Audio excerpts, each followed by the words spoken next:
Good morning. So I have wanted to do this. Beautiful, you're dressed. I wanted to do this live for quite a few days, and I was like, okay, every time I want to do it, I have children that keep interrupting me every 10 seconds, and I was getting frustrated. I'm like, I'm not going to go live on Facebook if I can't clearly portray my message, and I don't have time to connect in to the universe to actually express that without being interrupted, because that cuts off my flow, and then I don't share my messages properly and I miss a lot out. And I was like, okay, no, that's not me authentically, really, because authentically, this is my life. I am juggling 4 kids. I have a business. I have twins. And I'm pretty much stretched to my limits, yet I'm still investing in myself, my purpose, and becoming the most conscious and aware being that I can be.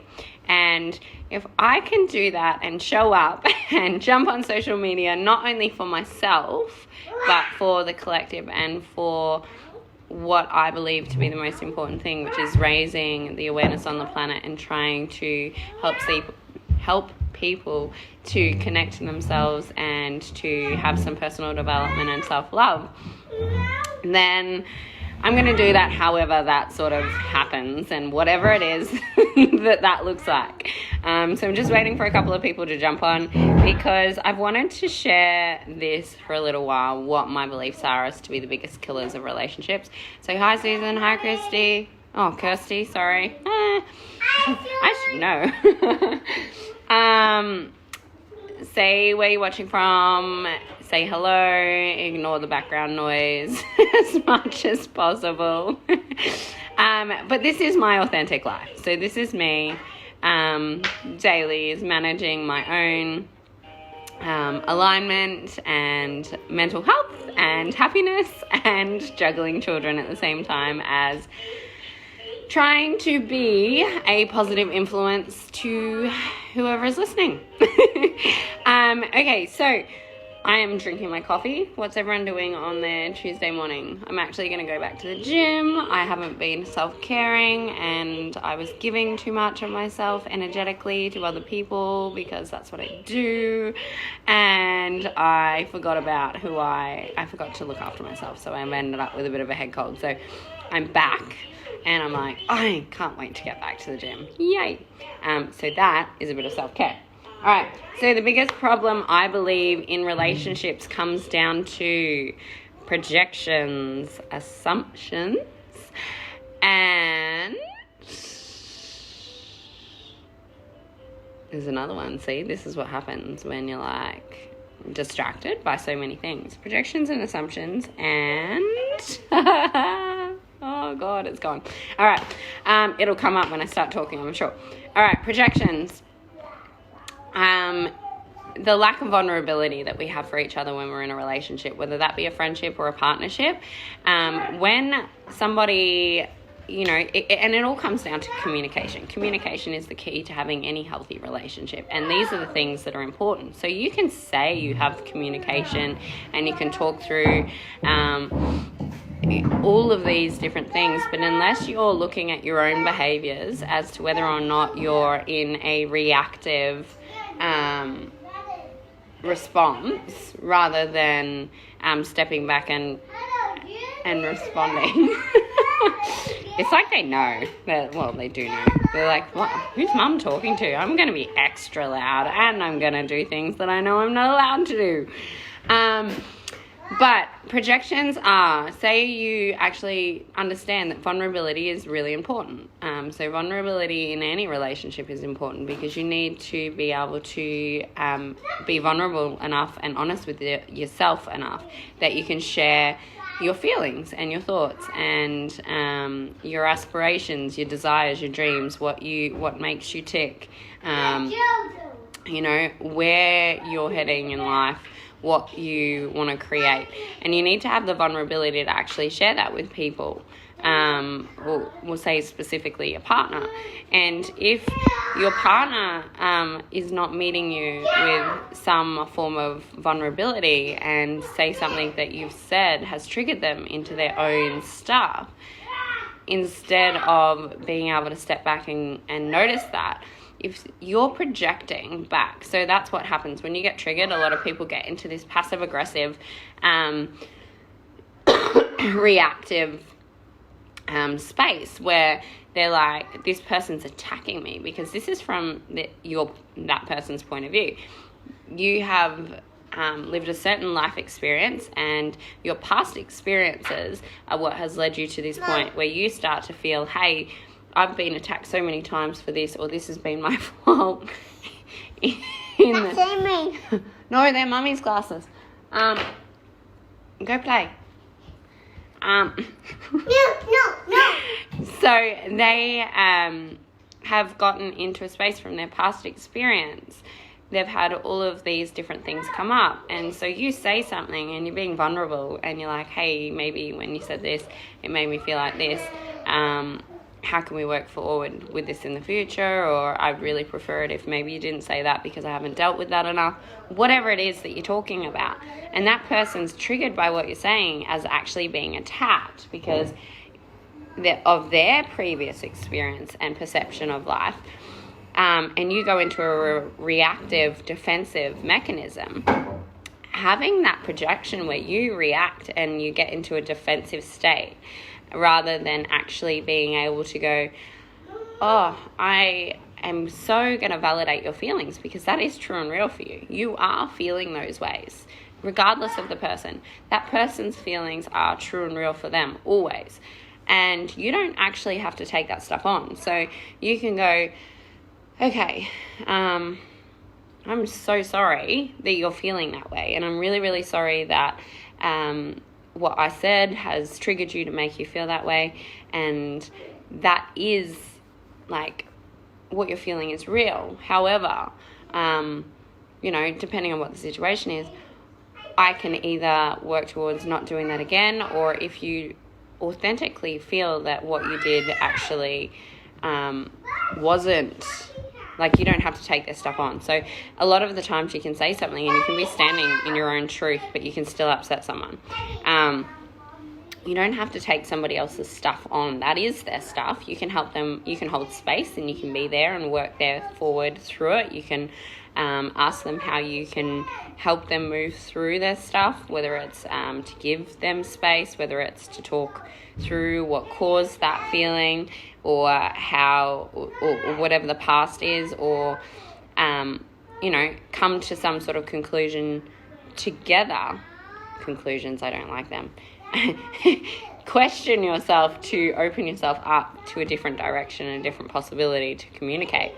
But if you're reacting and going into this space of, back and forward, then no one is actually hearing each other. So listening to somebody and validating somebody's feelings is by far one of the most effective things, because sometimes people are just sharing with you because they need you to have a understanding of where you are at in that moment in time. Whereas in most of the relationships I've been in, and the ones that I hear my friends, they get into this assumption and this projection where they are like, well, you did this and you did this, and it's very passive aggressive, and you don't take any ownership and you don't validate the other person.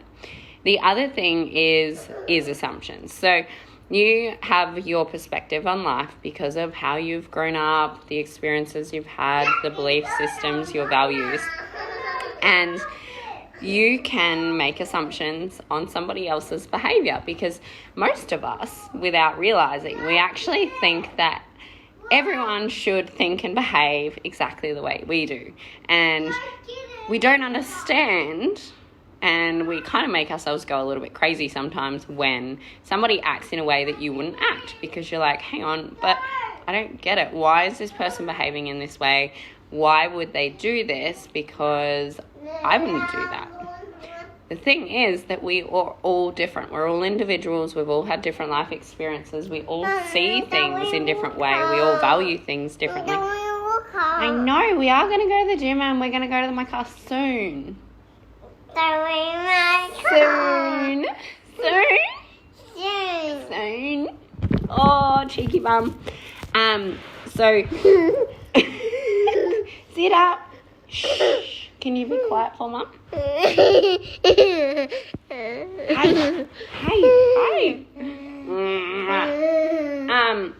So won't be long, hey? So when you... Hi, Sean. That's not Sean.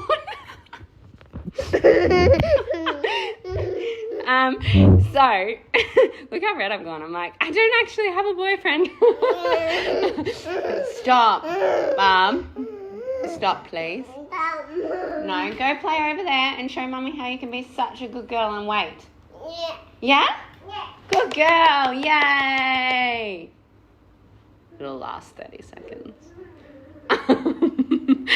But basically, when you make an assumption on previous experience and previous knowledge of what your life has given you in the past. So you can read somebody and their behavior, and instead of actually going, hey, I may have misinterpreted what you've said, could you clarify it? Because A, we're on social media and we're text messaging and we're doing all of that so many times that our tone of voice and maybe we're in a hurry or whatever it is can get miscommunicated so much. Happens all the time. But instead of checking in and going, hey, I just wanted to clarify what was going on or what you meant by that because I think I've taken it in the wrong way, we go into an assumption, and then what happens is we actually usually we go into a protective state. So we're always trying to protect ourselves. Unfortunately, we're doing a lot more damage than we realize. So when we go into some sort of protective or build our walls up, as I say, it's actually an energy block. So what you're doing is you're physically putting an energy block around your heart chakra, and it's blocking the energy in your body. So it's a really destructive thing because it's not putting you in flow with your energy. Mom left. So breathe. Can we leave the clothes horse? It got broken yesterday for this reason. You don't need that chair. There's the chair there. Take that chair. Yeah, go round.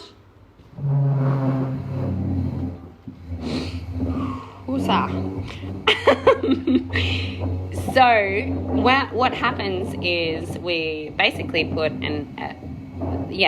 that wall, building your walls up is a real thing. So some people have so many walls up that you actually can't even, they never let them down. So they've got so many masks and so many false personas, they don't even connect to their heart ever, which is really sad. But if you can learn to identify when your heart is actually going into a protective state, then you can step back and you can go, okay, this is actually what's triggering me. What's the awareness in this that I need to find? And you can step back and you can go, okay, so I was upset because of this. I don't want to cause any miscommunication with my partner, so I'm going to simply check in. And I'm going to ask a question. People are so, especially in the beginning of dating, people get really, really freaked out about asking questions.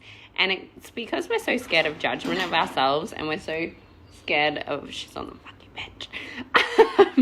We're so scared of judgment of ourselves, and we're so scared of judging other people's judgments of us, that we go into this space of, oh, if I don't ask, then I can't have that. But what happens is our brain goes into this looping space where we're looping over all of the different possibilities. We can cause anxiety and we can cause stress. We can not even be on the same wavelength as someone.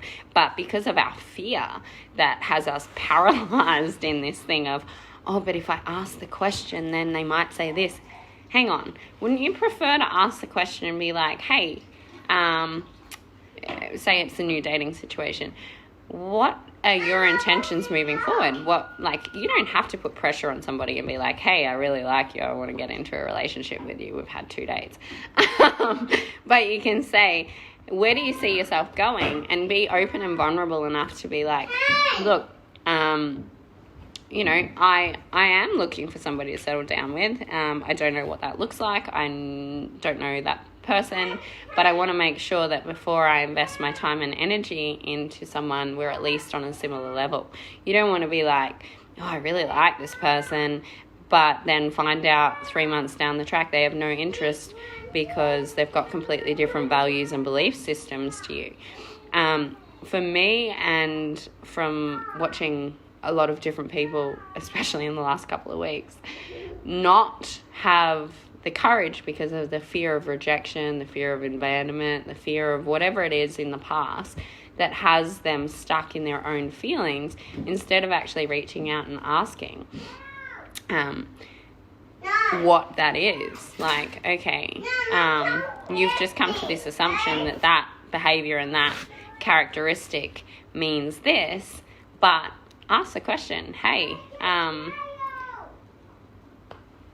I don't want to go into assumptions, so what did this mean when you did this and acted this way? I'd really like to have an understanding so we can move forward, or not.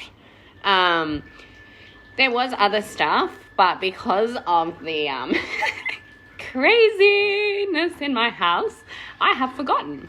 So we might have a part 2 to this video, and I might do it when I actually don't have children. And I might write notes because that might help me in future. So maybe a part 2 would be more productive. But I hope you got something out of this video. If you didn't, put a comment below and be like, thumbs down, no good D. Do another one. If you did get something out of this video, please comment below. If you're watching the live, put a 1. If you're watching the replay, put a 2. And I hope you'll have a fabulous day. And thank you for putting up with my crazy life. All right, love you.